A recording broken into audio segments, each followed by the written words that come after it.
Achar Miqueias voltou, achou? Jonas 2. Semana passada nós falamos de Jonas 1, capítulo 1. Hoje nós vamos para o capítulo 2 do nosso querido profeta Jonas. Amém? Vamos à leitura do texto? Jonas capítulo 2, verso 1, está escrito assim. Na verdade, deixa eu ver. Não, vamos daqui mesmo. Verso 1. Dentro do peixe, Jonas orou ao Senhor, o seu Deus. Amém? Somente até aí está ótimo. Está ótimo. Com o decorrer da mensagem, a gente vai mais para frente, né? Vamos ganhar um pouquinho de tempo. Vamos orar? Senhor, meu Deus, meu Pai, muito obrigado, Senhor, pelo Teu amor, pela Tua misericórdia e pela Tua mão sobre as nossas vidas. Obrigado, Senhor, pela Tua misericórdia. Obrigado por tudo que o Senhor tem feito por nós, por todo o ensinamento, meu Pai, por toda a sede, por toda a fome da Tua palavra, Senhor. Obrigado, Senhor, por ter estabelecido um local para a gente agora também, e que o Senhor venha nos guiar mediante a Tua vontade, mediante o Teu querer, meu Pai. Que os nossos passos, meu Pai, sejam passos guiados totalmente pelo Senhor, meu Pai. Que não seja a nossa vontade, que não seja o nosso querer, mas que seja feita somente a Tua vontade, meu Pai. Muito obrigado mais uma vez, meu Pai. Amém. Glória a Deus. Glória a Deus. Então, nós estamos aqui em Jonas. Então, semana passada a gente falou muito sobre Jonas. É muito bom a gente entrar num texto, a gente entrar num capítulo, a gente entrar num versículo e a gente saber o background do que aconteceu antes. Que a gente não fica perdido sobre, nossa, quem é Jonas? Né? O que está acontecendo? Como assim? E aqui a gente já tem um background, a gente já sabe tudo o que aconteceu. E só recapitulando, finalzinho mesmo, de Jonas 1, a gente lê o verso 14, está escrito: eles clamaram ao Senhor, Senhor, nós suplicamos, não nos deixes morrer, por tirarmos a vida deste homem, não caia sobre nós a culpa de matar o inocente, porque tu, ó Senhor, fizeste o que desejavas. Então aqui Jonas é jogado ao mar. Quando Jonas é jogado ao mar, toda aquela tempestade que estava sobre aquele navio e todo aquele temor que aqueles homens tinham de morrer, mas que depois virou um temor a Deus, porque se Deus faz isso, né, eu tenho que temer a Deus, não ao mar que está enfurecido, não à tempestade que está enfurecida, mas ao Deus que é capaz de fazer tudo isso. E depois de jogarem Jonas no mar, cessa toda aquela tempestade, cessa tudo aquilo que aconteceu, e no 17 o Senhor fez com que um grande peixe engolisse Jonas, e ele ficou dentro do peixe 3 dias e 3 noites. Então, no capítulo 1, a gente tem mais ou menos um spoiler do que acontece para frente, mas maravilhoso.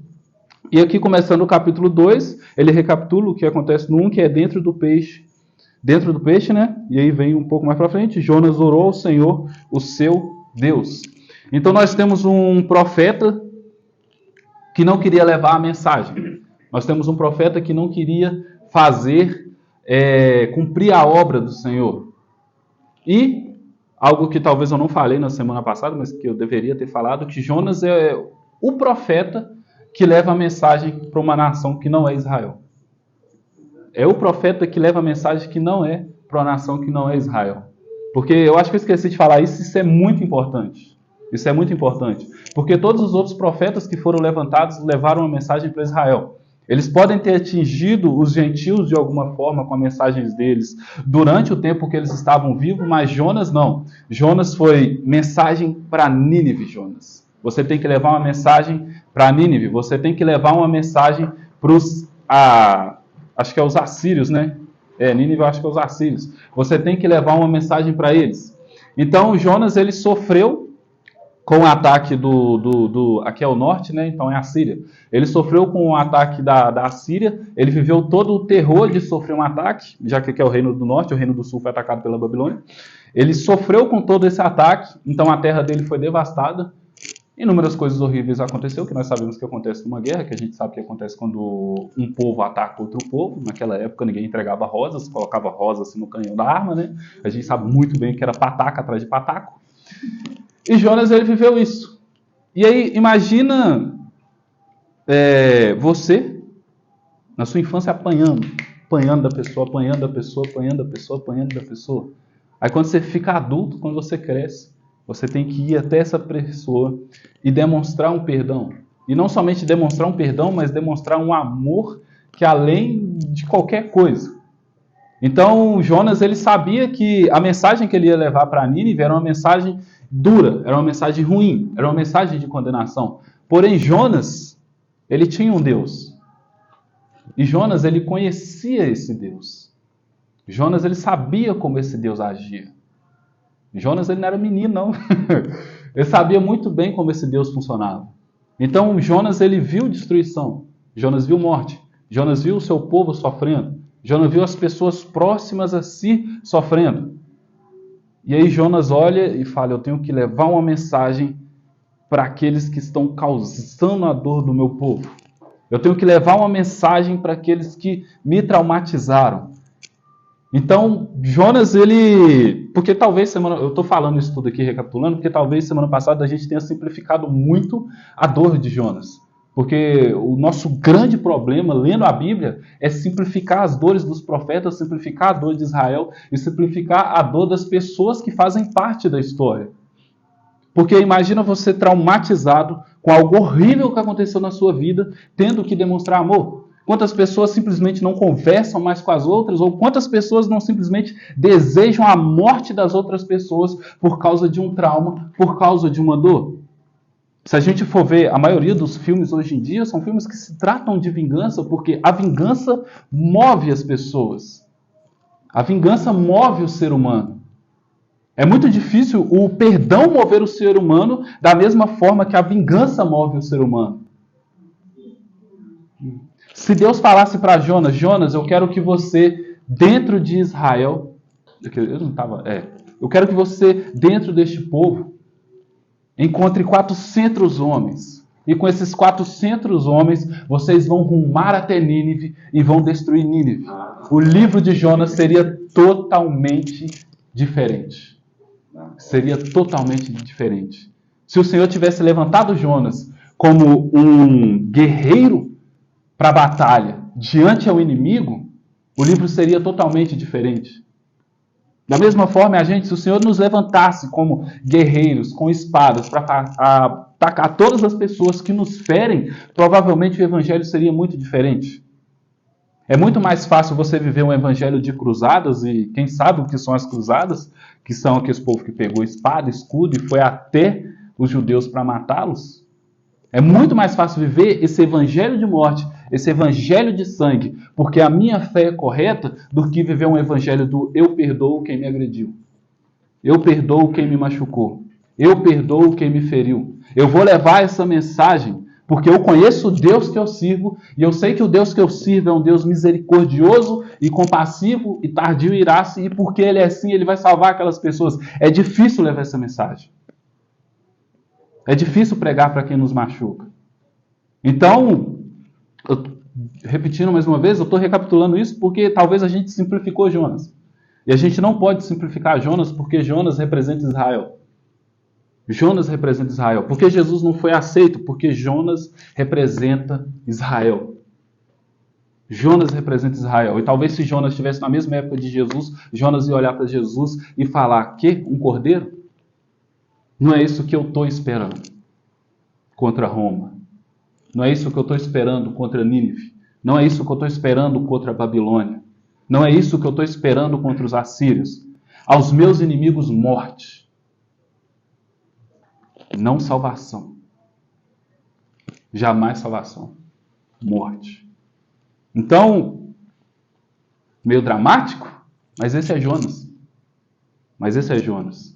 E esse coração de Jonas, que é um coração 100% humano, é o coração que fez Jonas rumar na direção oposta de Nínive.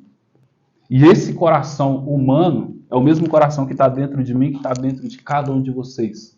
Que nas situações diversas nos fazem rumar diante a outros lugares. Não aquilo que Deus quer que a gente vá, não os ambientes que Ele quer que a gente vá. Não as pessoas que Ele quer que a gente converse. É esse coração humano. É esse coração humano. Eu vi um testemunho de um pastor que ele foi até Israel, porque todo cristão quer ir para Israel, a verdade é essa, né?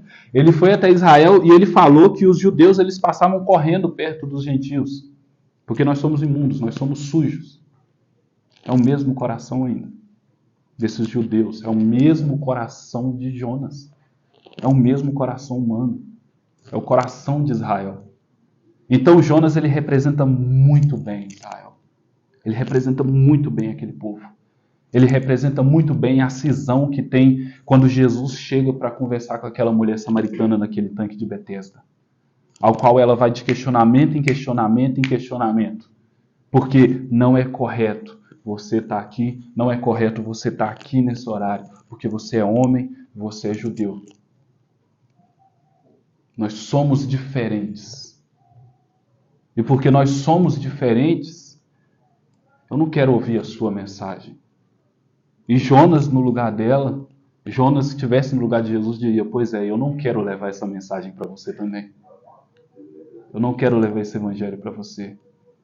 Pedro, eu quero que você vá até a casa de Romanos levar a minha mensagem. Senhor, eu não quero levar essa mensagem. Eu não quero participar junto dos gentios. A verdade é que quando eu estou perto dos gentios e outros irmãos judeus passam perto, eu me afasto dos gentios para que eles não me vejam perto deles. Porque há uma diferença entre o povo escolhido e entre aqueles que não são o povo escolhido. E hoje em dia há uma diferença entre o Luquésio, gospel, e aquele perdido lá fora. Há uma diferença entre a igreja e aqueles perdidos lá fora. E o meu coração humano, ele me diz que há essa diferença. E às vezes o meu coração humano me diz: não precisa. Não precisa fazer tanta coisa, não precisa mover em tanta coisa. Essa pessoa aí nem precisa ouvir. Afinal, todos já ouviram. Tem até na televisão. Então é esse o coração de Jonas. E esse é o Jonas não simplificado. Esse é o Jonas um pouco mais complexo, um pouco mais humano, que é o que todos nós somos. Então, quando Jonas está naquele navio, quando Jonas está naquela tempestade, nós também somos esses. Que às vezes preferimos enfrentar aflições do que fazer o simples que Jesus nos pede, que fazer o simples que Deus nos pede.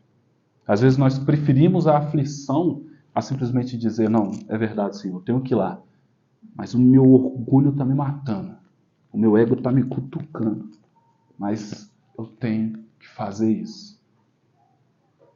E aí, Jonas é lançado ao mar. E aí, quando Jonas é lançado ao mar, eu fiz um esboço de 4 linhas, meus esboços estão piorando inacreditavelmente, estão horríveis. Não estão me ajudando em mais nada. Mas aqui, entrando no capítulo 2, eu escrevi simplesmente que... Cadê? Um profeta, homem, nação, igreja, derrotado. O capítulo 2 mostra a derrota desse coração 100% humano. O capítulo 2 mostra a derrota do nosso ego, a derrota do nosso orgulho. O capítulo 2 mostra que sim, nós seremos derrotados pelo Senhor. Seremos derrotados pelos planos do Senhor. Os nossos planos não prevalecerão diante do Senhor. Da mesma maneira que os planos do inimigo não prevalecerão diante do Senhor. É o que Deus quer, não é o que o Luquésio quer. Não é o que nós humanamente queremos. É o que Deus quer. E glória a Deus, que os meus planos serão derrotados. Glória a Deus.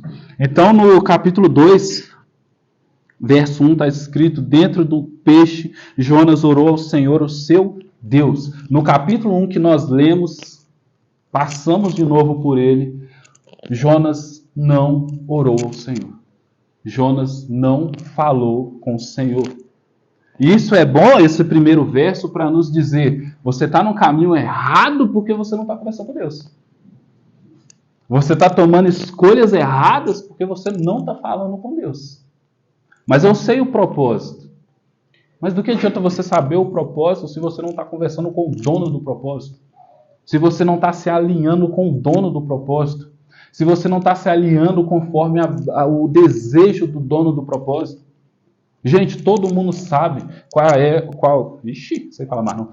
o propósito da igreja. Todo mundo sabe. A gente entra nas igrejas e fala: qual é a visão, missão da igreja? Pelo amor de Deus, se não for ganhar alma, eu saio daqui. Se não for espalhar o evangelho, eu saio daqui. Porque esse é o propósito. é levar o reino, é apresentar Jesus, é mostrar essa graça maravilhosa, é mostrar essa misericórdia maravilhosa. Todo mundo sabe o propósito. Todo mundo sabe o propósito. Mas igrejas se perdem, porque igrejas sabem o propósito, mas não conversam com o dono do propósito. E aí começam a fazer coisas que não são biblicamente corretas para tentar chegar no propósito de Deus, mas não fazem da maneira que Deus quer. E aí tem 2.000 pessoas. Se você tacar a Bíblia, corre. Eu adoro, eu vou falar isso toda hora agora. Se você tacar a Bíblia, corre. Se você pedir para abrir em Obadias, as pessoas falam, vai. Tem. Na minha tem não. Tem não. Alguém queimando. Se você fala Zacarias, então eles riem. Eles acham que é dos trapalhão. É profeta. É profeta. Então, abrem Zacarias, o irmão fala, vai ter filme hoje aqui? O pessoal falou assim um dia, um quiz bíblico, né? Cita o nome de um profeta menor. Era Zaqueu. Taca a Bíblia, corre. Então, acontece isso. Sabem o propósito, mas não conversam com quem é dono do propósito. Então, ele orou ao seu Deus. Ele orou a Deus. Ele conversou com Deus. Chegou em Deus e falou... Eu não já vou dar spoiler, não caminhar aqui. Verso 2. E disse, em meu desespero, clamei ao Senhor e ele me respondeu. Do ventre da morte, gritei por socorro e ouviste o meu clamor. Isso é maravilhoso. Isso é maravilhoso. É um homem totalmente derrotado. Totalmente derrotado. Gente, você não ora assim depois que você compra uma Lamborghini. Você não ora assim depois que você compra uma casa. Você não ora assim depois que você conquista aquilo que você quer. Você só ora assim quando você olha para tudo que você fez, para os lugares que você pisou, para as palavras que você tem dito, e você fala, realmente, eu não estou bem, tudo que eu fiz não foi nada bom. Não foi nada bom e eu venho me afundando porque as minhas escolhas não são boas. Eu venho indo cada vez mais fundo porque tudo que eu tenho feito não é bom. E é muito legal ele dizer a palavra desespero, porque um pouco atrás os homens dentro daquele barco estavam em desespero. E esse desespero não alcançou. Ele não estava em desespero. Enquanto todo mundo ao redor dele não estava em desespero. Mas quando ele foi engolido pelo grande peixe, a mente dele abriu. Quando ele ficou no momento onde era ele e Deus, não tinha nem paisagem para ver. Porque, não sei se você sabe, dentro de peixe não tem lâmpada. Não importa o peixe, até os elétricos, não tem lâmpada. É tudo escuro. Então, não tinha nada. Só... Peixe elétrico, deixa eu acender aqui. Independente, só tinha escuridão e Jonas lá dentro. Mais nada. E aí, quando a gente está sozinho, é o momento onde a gente começa a confrontar nós mesmos, as nossas escolhas. Porque a Bíblia ela não disse assim, no momento que ele foi engolido, ele já começou a orar. Não. Resistiu. Com certeza Jonas é Jonas. Não seria Jonas se ele não tivesse resistido. Seria outro profeta. Se tivesse resistido, era outro profeta. Da angústia. Porque Jonas, a Bíblia aqui diz que ele ficou 3 dias. 3 dias. Não sabemos se ele orou no primeiro, no segundo, ou se foi no terceiro. Pode ser que ele tenha ficado 2 dias inteiros lá, só recapitulando a vida dele, para no terceiro dia orar. Não sabemos, né? Mas é uma possibilidade. Talvez no segundo dia, talvez ele foi entrar em desespero, ou talvez no último dia ele tenha entrado em desespero. Mas, né, como o texto não diz, a gente não pode dizer, né? Então, ele entra em desespero e ele começa a orar para o Senhor. Em meu desespero, clamei ao Senhor e ele me respondeu. É bom que Deus respondeu, né? Porque quando Deus faz o silêncio aí, nosso Deus. Do ventre da morte, gritei por socorro e ouviste o meu clamor. Jogaste-me nas profundezas, no coração dos mares. Correntezas formavam um turbilhão ao meu redor. Todas as tuas ondas e vagas passaram sobre mim. Eu disse, foi expulso da tua presença. Contudo, olharei de novo para o teu santo templo. Jonas aqui, ele está num momento abraâmico. Ele está num momento onde não há esperança. Ele está num momento onde ou Deus resolve o meu problema, ou é melhor que eu morresse mesmo. Ou Deus traz uma solução, ou é melhor que tudo se apagasse. Tudo que se apagasse. Jonas, ele... É muito bom Jonas ter sido engolido pelo peixe, que nos dá uma sensação que ele só foi se afundando. As escolhas dele lá atrás afundaram ele espiritualmente. Agora fisicamente representa o que aconteceu espiritualmente com ele. Dele ir se afundando, e dele ir se afundando, e dele ir se afundando. E cada versículo que a gente vai lendo dessa oração dele, traz para a gente que ele realmente sentia que ele estava se afundando mesmo. Traz esse sentido que ele estava se afogando mesmo, entre aspas. No 4, eu disse, fui expulso da tua presença, contudo olharei de novo para o teu santo templo. Então Jonas está falando, Senhor, eu nem na sua presença mais eu estou. Nem na sua presença mais eu estou. E na Bíblia, quando fala de templo, fala de presença. Fala de presença. Não é igual hoje, que nós sabemos que Deus é um Deus onipresente e tudo mais. Lá não. Lá era a Arca da Aliança, presença de Deus. Templo, presença de Deus. Gente, que isso? Que isso? Jesus. Não, mas dentro de misericórdia. O coração já fica aflito. No 5, as águas agitadas me envolveram, o abismo me cercou, nas águas marinhas se enrolaram, as algas marinhas se enrolaram em minha cabeça. Então,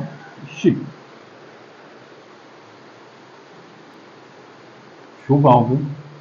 Chuvão. Vai moiar, todo mundo vai moiar agora. Olha aí pra você ver a água descendo. Mas no 5, as águas já agitadas me envolveram e o abismo me cercou. Aqui até o abismo de Gênesis, entre aspas, volta. Que é somente escuridão. Somente escuridão. E aí ele diz aqui no 6, afundei até chegar aos fundamentos dos montes. Então aqui é como se ele chegasse na base de tudo. Na base de tudo. A terra embaixo, cujas trancas me aprisionaram para sempre. Então ele se sentia preso. Mas tu trouxestes a minha vida de volta da sepultura, ó Senhor meu Deus. No 7. Quando a minha vida já se apagava, eu me lembrei de ti, Senhor. E a minha oração subiu a ti, ao teu santo templo. No 8. Aqueles que acreditam em ídolos inúteis desprezam a misericórdia. Mas eu, com um cântico de gratidão, oferecerei sacrifício a ti. O que eu prometi, cumprirei totalmente. A salvação vem do Senhor. O cerne do que eu queria trazer hoje aqui, que eu creio que nem precisa ir para o capítulo 3 ou capítulo 4, é o verso 9 de Jonas 2, que está escrito: mas eu, com um cântico de gratidão, ofereço sacrifício a ti. O que eu prometi, cumprirei totalmente. A salvação vem do Senhor. Esse é o cerne do capítulo de Jonas. Se a gente quiser um resumo do livro de Jonas, está aqui no verso 9 do capítulo 2. O capítulo 9 a gente pode dividir, verso 9 a gente pode dividir aqui em 1, 2, 3, 4 partes. A gente pode dividir esse verso 9. A primeira parte é: mas eu, com um cântico de gratidão, oferecerei sacrifício a ti. Então Jonas, um homem, entre aspas, rancoroso por tudo aquilo que aconteceu, por não querer levar a mensagem, por não querer levar aquilo de bom que ele tinha para as outras pessoas, agora esse coração dele encontra gratidão. Igual os nossos corações, para a gente levar a mensagem de Deus, tem que haver gratidão nele. Tem que haver gratidão pela salvação que nos encontra. Tem que haver gratidão pela misericórdia do Senhor que nos encontra.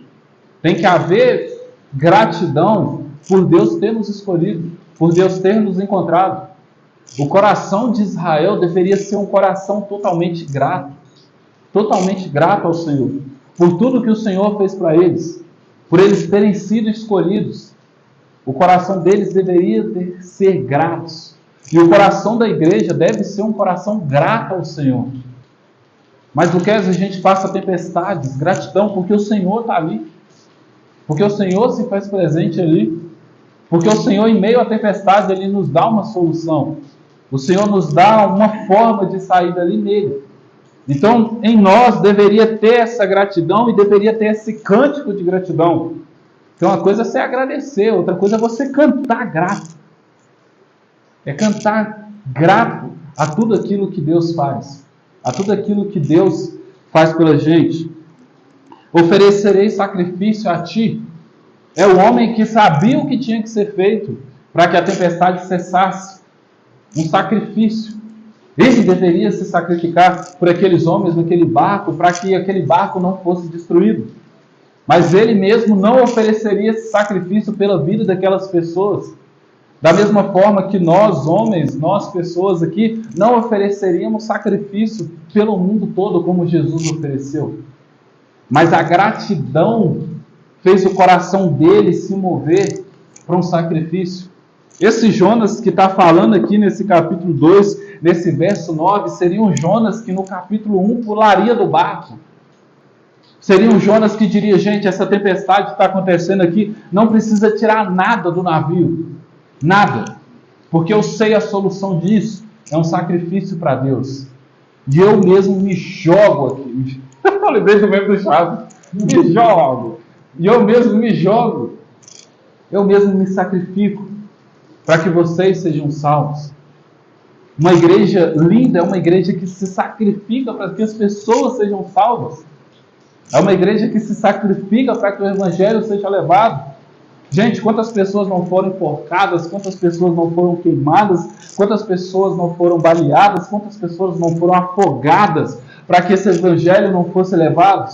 Quantas pessoas não foram sacrifício para que alguém ouvisse dizer que Jesus é o caminho, a verdade e a vida. Esse Jonas aqui, desse verso 9, é o Jonas que seria um missionário que morreria em missão, mas que o evangelho seria levado, que o evangelho seria entregue. Esse Jonas é o Jonas que nós deveríamos ser. Esse capítulo é o capítulo que deveria, esse verso é o verso que deveria ser tatuado nos nossos corações. Senhor, eu sou grato a Ti. E porque eu sou grato a Ti, eu canto cânticos de gratidão a Ti. E eu oferecerei sacrifício a Ti, Senhor. E eu mesmo sou esse sacrifício bom. Porque Paulo, ele fala sobre esse sacrifício vivo.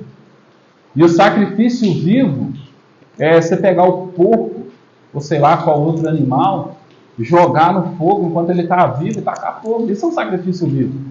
O cristão é esse sacrifício vivo. Nós somos esse sacrifício vivo. Em vida nós estamos nos sacrificando para que a mensagem seja levada, para que o nome do Senhor Jesus seja glorificado, para que Deus seja exaltado diante de todas as nações, diante de todos os povos, diante de todas as culturas e diante de todas as etnias. Esse é o sacrifício vivo. É o sacrifício do não importa o Luquésio, não importa, porque Cristo vive em mim. E como Cristo vive em mim, a única coisa que eu quero que as pessoas saibam de mim é que Cristo vive em mim. É somente isso.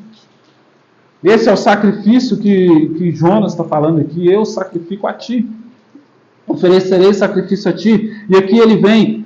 O que eu prometi, cumprirei totalmente. Totalmente. Jonas está falando, Senhor, eu vou pisar lá. Eu vou pisar lá e a minha vida vai ser o testemunho. Não. Eu vou cumprir totalmente aquilo que eu te prometi. Totalmente. Senhor, aquela promessa que eu fiz para Ti, eu vou cumprir totalmente. Nós somos humanos. Nós sabemos que a gente não consegue realmente cumprir. Mas, pelo menos esse desejo ardente que está no coração de Jonas, pelo menos isso tem que estar na gente. Pelo menos isso. Senhor, eu não consegui cumprir, me perdoa, mas eu vou tentar de novo. E eu vou ir tentando, Senhor. eu vou ir ter tanto. Mas eu não quero desistir de cumprir aquilo que eu prometi para o Senhor que eu fazeria. Eu não quero desistir de levar o teu evangelho, eu não quero desistir de levar a tua palavra, eu não quero desistir de viver uma vida totalmente entregue a ti, Senhor. Porque quando nós nos convertemos, nós dizemos isso, nós dizemos que agora a minha vida é do Senhor. Agora a minha vida é de Cristo. Agora a minha vida é daquele que morreu na cruz por mim.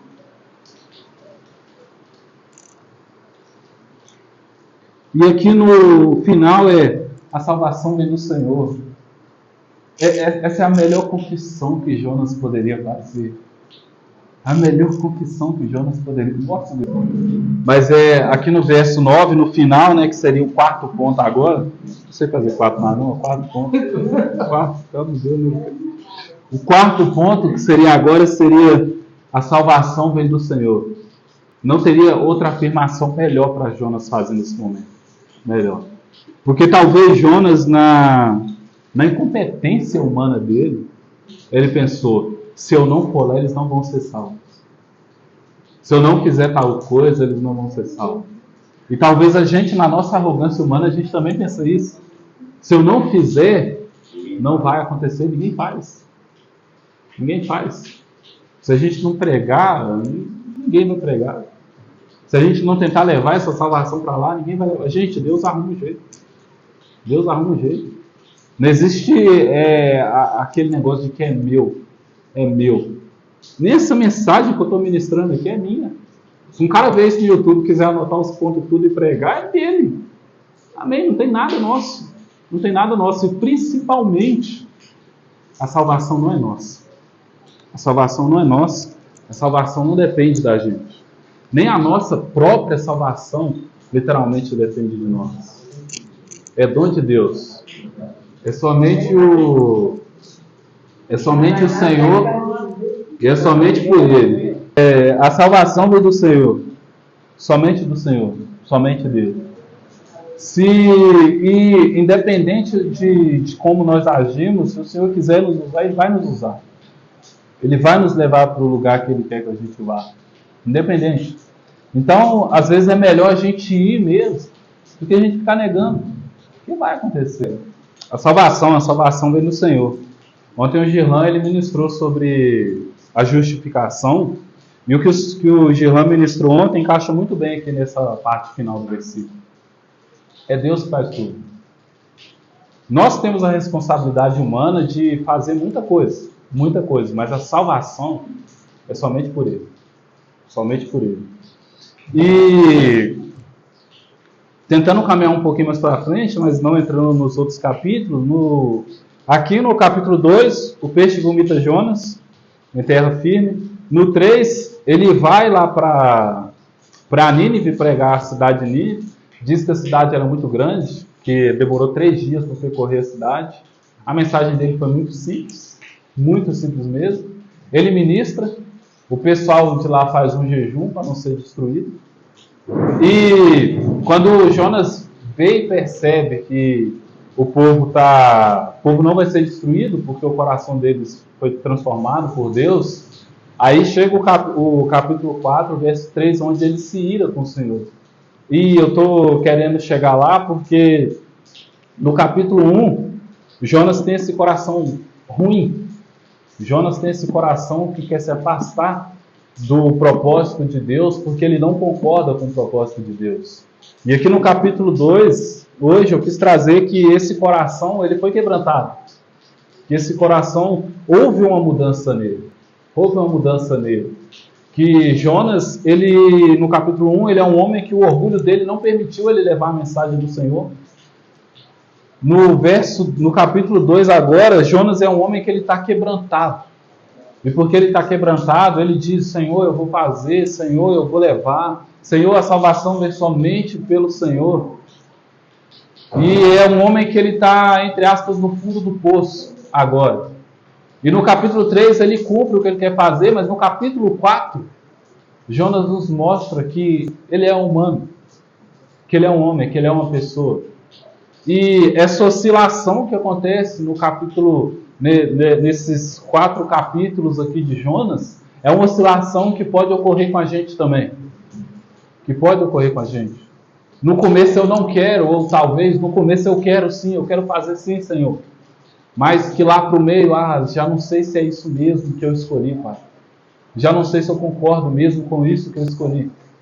E que lá no final, talvez a gente venha revelar realmente quem nós somos, sendo bons ou ruins. Mas, durante todo o livro de Jonas, o Senhor foi o mesmo. A posição do Senhor foi a mesma. É como se o Senhor, nesse livro de Jonas, estivesse mostrando para Jonas e estivesse mostrando para Israel por um todo, quando lesse esse livro, os meus propósitos não serão frustrados, de maneira alguma. Se for para ministrar para o seu próprio povo, vocês vão ministrar, mas se for para ministrar para gentios, vocês vão ministrar sim. Eu imagino quão complicado é para os judeus hoje em dia lerem Jonas e olharem e falarem: o Senhor quer que a gente pregue para os gentios, mas nós não queremos levar essa mensagem para os gentios, para os judeus não messiânicos, né? Que não acreditam em Jesus. Eu fico imaginando como que eles interpretam esse texto. Se é nítido que o Senhor está falando para Israel, que Israel tem que sim ir até os gentios e levar a mensagem para eles. Que Israel tem que sim mostrar quem é o Senhor. Que o Senhor é bom, que o Senhor é compassivo, que o Senhor é tardio e irás. E que essa mensagem de salvação não é somente para Israel, mas que é para todos. Todos. O livro de Jonas, ele aponta Jesus e mostra Jesus como o ideal do que Jesus faria, que levaria a mensagem para todos, não somente para uns.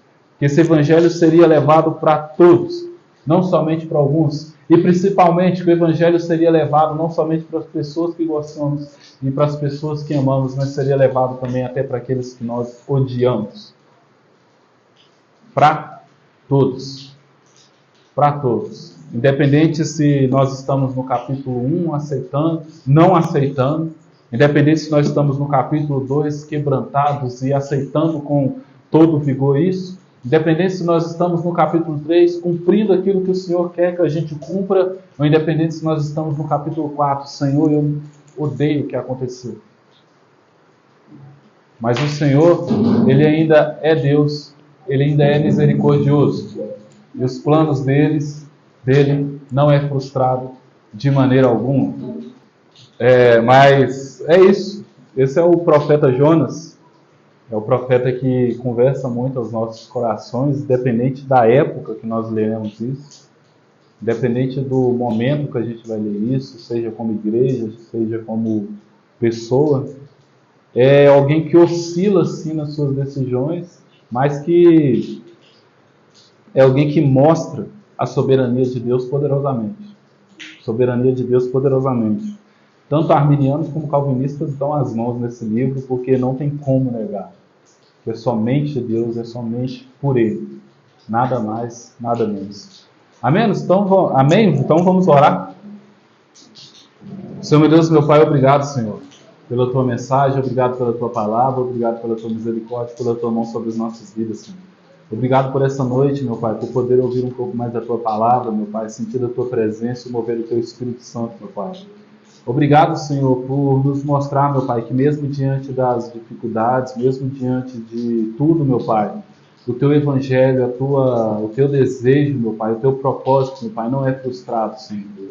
É tudo mediante a Ti, meu Pai. Então, muito obrigado por tudo, Senhor, por cada pessoa que veio aqui essa noite, meu Pai, e pela Tua mensagem ministrada, meu Pai, aos nossos corações. Muito obrigado, Senhor. Amém.